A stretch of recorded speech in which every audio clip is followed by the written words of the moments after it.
Un cordial saludo, mi nombre es Angie Melissa Arevalo Cárdenas, soy estudiante de la Universidad Nacional Abierta y a Distancia en el programa de Artes Visuales. Esta es una exposición para la materia de animación 3D sobre la historia de los videojuegos. Bueno, en primera instancia voy a empezar con la historia. Estos son los inicios. No se tiene como certeza respecto al primer videojuego, pero algunos concuerdan con que fue el llamado OXO, desarrollado por Alexander S. Douglas en 1952. El juego era una versión computarizada del 3 en raya y se ejecutaba sobre el EDSAC, el cual permitía a un jugador humano enfrentarse contra la máquina. Otros concuerdan con que el primer juego fue Tenis para dos, por William Higginbotham en 1958. El cual, sirviéndose de un programa de cálculo para trayectorias y un osciloscopio, creó un simulador de tenis de mesa para entretenimiento de los visitantes de la exposición de Brookhaven en el National Laboratory. Se dice que se hacían filas larguísimas de las personas que querían probar su videojuego. 4 años más tarde, Steve Russell, un estudiante del Instituto de Tecnología de Massachusetts, dedicó 6 meses a crear un juego para computadoras usando gráficos vectoriales, el cual nombró Space War. La eclosión de los videojuegos fue cuando apareció la primera consola, llamada la Magnavox Odyssey. Fue el primer sistema doméstico de videojuegos lanzado en 1972 y fue creado por Ralph Baer, Albert Maricon y Ted Dabney. El juego se conectaba la consola se conectaba al televisor y 2 personas podían jugar simultáneamente a cualquiera de los juegos que estaban grabados allí. Más adelante apareció Pong, que es la versión comercial del juego de tenis para dos de Higginbotham, el cual no aprovechó para explotar el juego y se les adelantó Al Alcom y Nolan Bushnell, los cuales posteriormente fundaron Atari. El juego se presentó en 1972 y fue la primera piedra angular de los videojuegos como industria. Durante los años siguientes se implantaron numerosos avances técnicos en los videojuegos, en donde llegaron microprocesadores y los chips de memoria, y aparte aparecieron también salones recreativos de juegos como Space Invaders por Taito o Asteroids por Atari. 4 años más tarde, en el año de 1975, con la salida del primer juego de color llamado Indy 800, se logró que jugasen simultáneamente 8 jugadores al mismo tiempo. Era un juego perteneciente también a Atari. Después llegó la década de los 8 bits, que fue entre 1980 y 1989.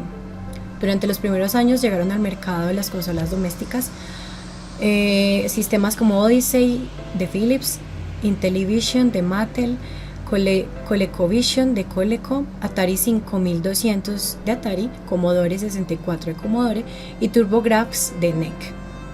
Mientras tanto, en las máquinas recreativas triunfaron juegos como Pac-Man de Namco, Battlezone de Atari, Pole Position de Namco, Tron de Midway o Saxon de Sega. En 1983 comenzó la más llamada crisis de los videojuegos, la cual afectó principalmente a Estados Unidos y Canadá, hasta que por fin pudo dar su finalización en el año 1985 y Nintendo aprovechó esta situación para sacar la Famicom, su propia consola doméstica, llamada en Occidente también como Nintendo Entertainment System, y salió en 1983. El juego que catapultó a Nintendo fue básicamente Donkey Kong, creada por Shigeru Miyamoto. Este fue un gran éxito a nivel mundial y lanzó a la fama a Jumpman, el cual era el protagonista del juego, el cual tenía que rescatar a Pauline de las garras de Donkey Kong. Posteriormente, Jumpman cambió su nombre al que hoy todos conocemos como Mario, debido a su parecido con el dueño de las oficinas de la Gran N en Nueva York. El juego desarrollado por Nintendo supuso un estallido de creatividad, ya que por primera vez se tenía un objetivo final en un videojuego. Esta fue una estrategia que siguieron utilizando las demás compañías de los videojuegos. El éxito de Nintendo con Donkey Kong animó a la compañía a crear sus propias consolas para comercializar los videojuegos y explotar sus licencias. Tras este éxito, Nintendo lanzó también consolas portátiles con el nuevo Game Boy en 1989 en Japón, y a Europa llegó entre 1990 y 1991. Esta consola llegó con el nuevo Tetris, el cual fue otro bombazo a nivel mundial.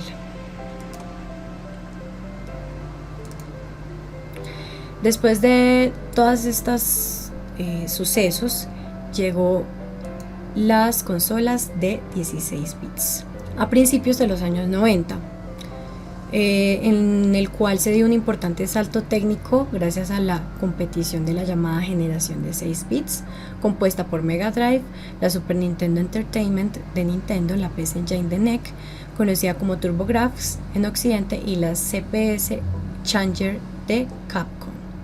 Esta generación supuso un importante aumento en la cantidad de jugadores y la introducción de el CD-ROM como nueva tecnología. Esto fue una importante evolución para los nuevos géneros de videojuegos que llegarían posteriormente en el 3D.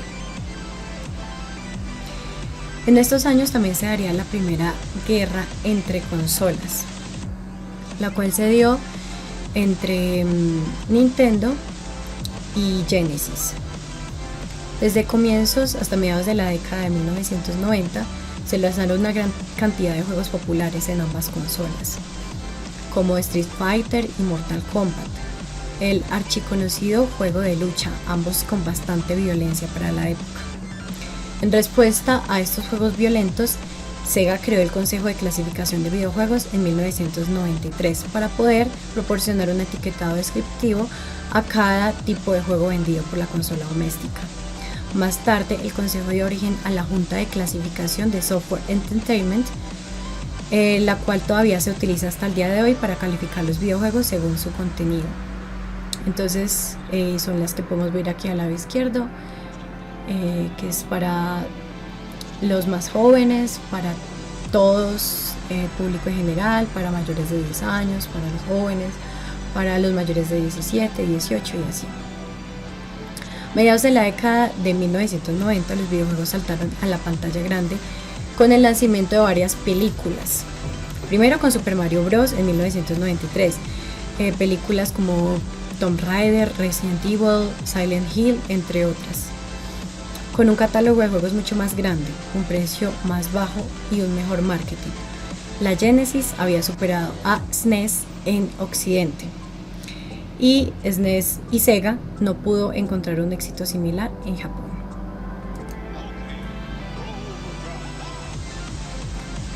Bueno, y ya después de esto, de todos estos acontecimientos, se daría apertura a el mundo del 3D.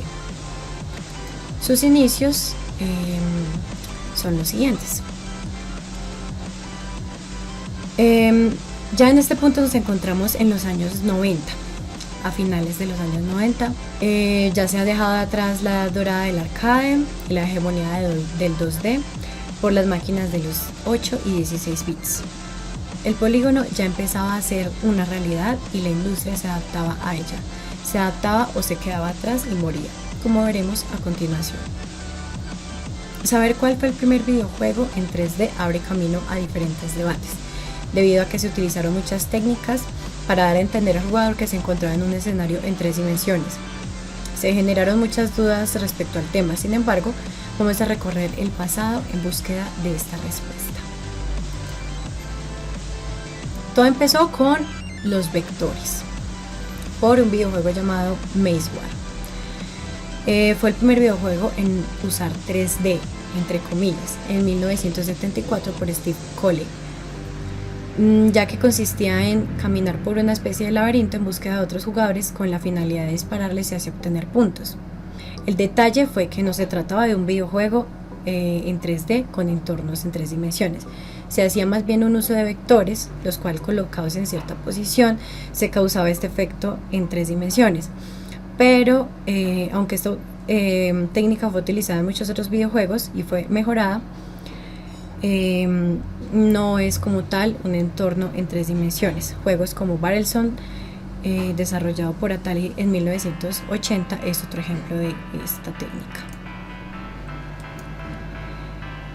El raycasting es una técnica que fue utilizada en los años 90 y que le daría un nuevo aspecto gráfico a los videojuegos en 3 dimensiones. El juego se llamaba Wolfenstein en 3D, el cual te indicaba con su nombre que se trataba de un juego en 3 dimensiones. A primera vista lo parecía, sin embargo se trataba de otro efecto visual. Aquí aplicaron una técnica llamada raycasting, la cual hace entender que el jugador se encuentra en un entorno en 3 dimensiones en primera persona, pero se hace uso de una especie de escaneo en un ángulo de visión, redibujando todos los sprites. Los sprites son un conjunto de imágenes mediante una sucesión ordenada de secuencias de reescalado. Básicamente, dependiendo del ángulo y la distancia, se reescala el tamaño de la imagen. Aquí podemos ver un ejemplo en un video de YouTube. Entonces la estrategia era que se movía la cámara y lo único que se hacía era mover las imágenes que en realidad estaban estáticas, y pues se hacía como un reescalado. Entonces esto generaba la ilusión de que fueran 3 dimensiones, pero en realidad no eran como tal 3 dimensiones. Otra estrategia fue ya como el raycasting perfeccionado. Esta técnica fue utilizada en el clásico videojuego llamado Doom, ya que Wolfenstein 3D no se apreciaban las perspectivas de altura, cosa que sí se logró en este juego, ya que se realizaron mapas a través de sectores independientes, y estos serían reorganizados a través de un orden de dibujos y controlados a través de un árbol binario de programación. A pesar de que parece que este videojuego es en un entorno de 3 dimensiones, todo lo que está a su alrededor se trata de sprites, lo que vimos anteriormente, de imágenes, secuencias de imágenes que están conectadas y se reescalan según el movimiento de la cámara. Básicamente es la aplicación de la técnica antes mencionada. Aquí vemos un video de cómo era esta estrategia.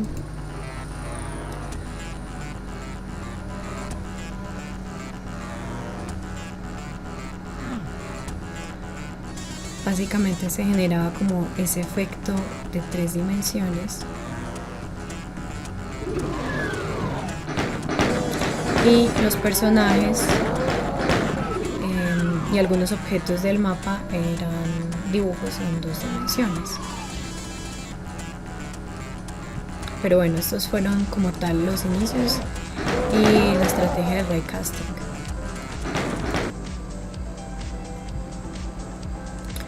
Y ya en 1993 Super Nintendo, que sería pues como la primera consola que traería las 3 dimensiones a través de una técnica de reescalado de vectores con diferentes colores, los cuales hacían parecer que todo el mundo en el entorno era en 3 dimensiones. Star Fox es uno de los lanzamientos más importantes de la historia de las consolas, porque supuso hacer disponible la jugabilidad y gráficos de 3 dimensiones en el hogar, sin necesidad de invertir en costosos ordenadores o dejarse el dinero en los salones recreativos. El título se lanzó a principios de 1993 y llegó a Europa a mediados de dicho año, llamándose Starwing. Este es un ejemplo de cómo se veía este videojuego. Voy a adelantarlo un poco porque esta es como la intro del videojuego. A través de ese reescalado de vectores.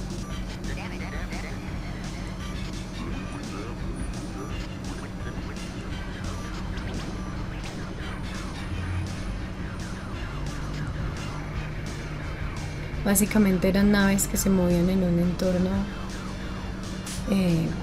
que aparentemente era en 3 dimensiones. Aunque bueno, sí eran 3 dimensiones, pero no se utilizaba la técnica propiamente del 3D, sino que seguía siendo 2D, pero en un entorno que parecía ser de 3 dimensiones por el reescalado de vectores. Bueno,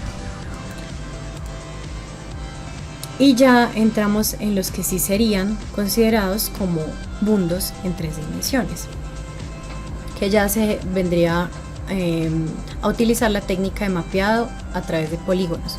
Hasta este punto todos los videojuegos usaban técnicas que parecían ser de 3 dimensiones, pero ninguno hacía el uso del mapeado con polígonos, hasta que en 1994 apareció el Descent, el cual le sacó el mayor potencial a los ordenadores en los 90. Desarrollado por Parallax Software y lanzado principalmente para ordenadores con sistema 2. Y aquí ya no se usaría una técnica de raycasting, sino que se utilizaría el mapeado a través de polígonos completamente en 3D. Este es un ejemplo de cómo se veía el videojuego en esa época.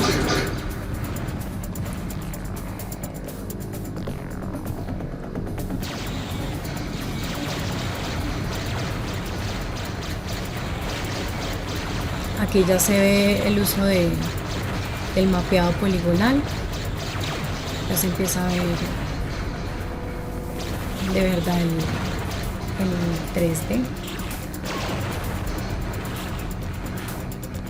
Y básicamente era una nave que se movía por todo un entorno en 3 dimensiones, matando enemigos y pasando obstáculos.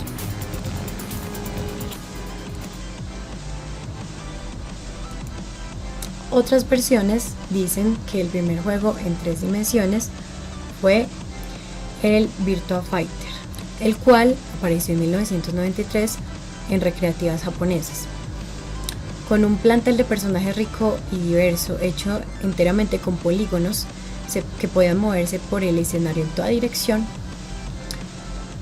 ya se podía considerar que este era un juego en 3 dimensiones. Ya no bastaba que fuera un juego espectacularmente bonito o absurdamente pulido en lo mecánico. De hecho, esto ya no importaba. Para ser un éxito notable del público debía ser en 3 dimensiones, incluso si esto suponía dar varios pasos atrás en básicamente los demás aspectos. Este es un ejemplo de cómo se veía el juego en esas épocas, que se supone que este es considerado el primer juego en 3 dimensiones por el mapeo poligonal.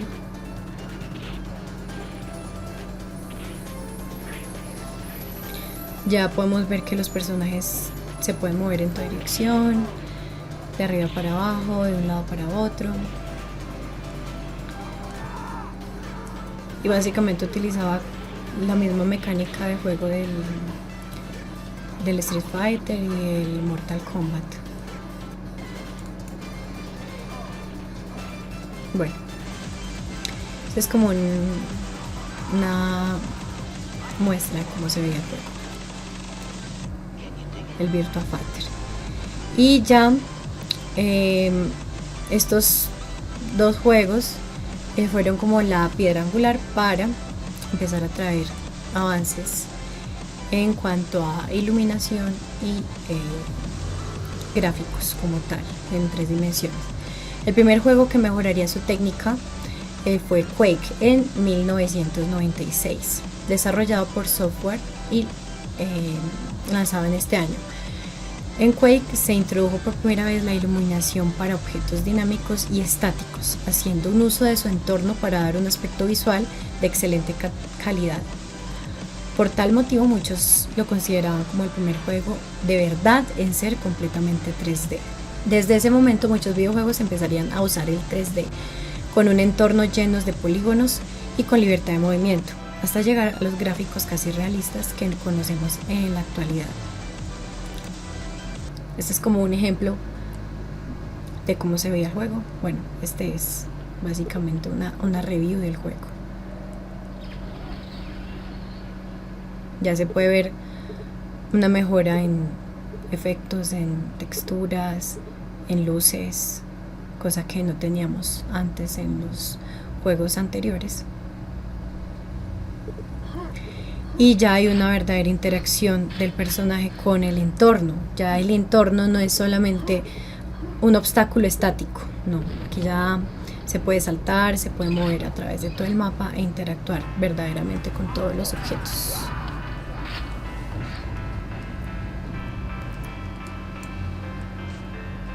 Listo. Y ya con esto se abrió campo a los nuevos desarrollos o los videojuegos que tenemos en la actualidad, con tan buenos gráficos, con tan buenas texturas, iluminación, reflejos y físicas. Entonces voy a mostrarles por encimita un video de cómo evolucionaron los videojuegos hasta hoy. Voy a adelantarlo un poquito para que vean. Este es el Mortal Kombat de 1992, el Doom, y ya cuando empezaron también los de Sega a traer Mario en 3 dimensiones, y así sucesivamente. Ya llegamos, por ejemplo, al 2004 con GTA, con un juego que se llama San Andreas. Resident Evil del 2005.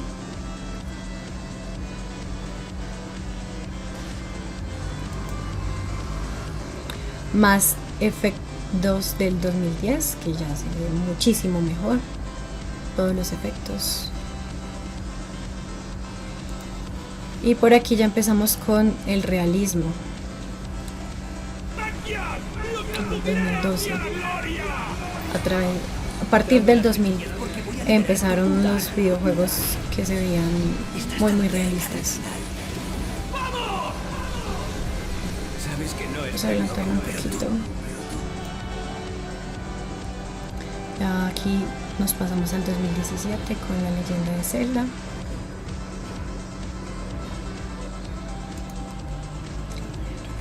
God of War.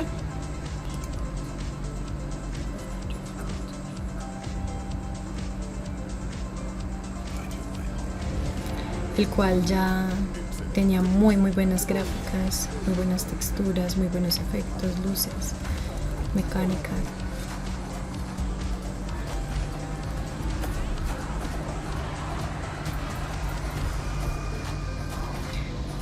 Ya llegamos a Gears of War del 2019.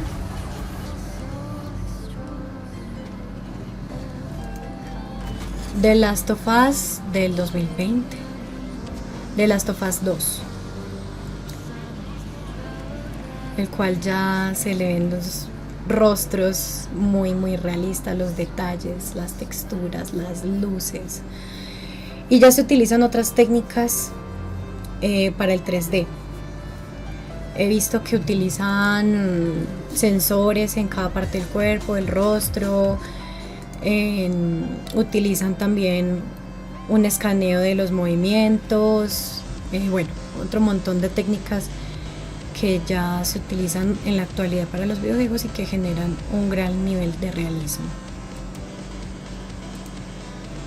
Y bueno, ya concluiríamos con el desarrollo de la industria de los videojuegos, pues como a muy grosso modo. Vemos que obviamente al principio los que predominaron fueron el arcade, ya después entró a la industria un avance con el PC, la consola también, ya más adelante vemos un mayor desarrollo en los videojuegos de celular, también en Apple con smartphones y también con el Game Boy, bueno, las consolas portátiles. Y bueno, este es como un desarrollo a grosso modo de la industria de los videojuegos. Y eso sería todo. Muchísimas gracias por venir a escuchar.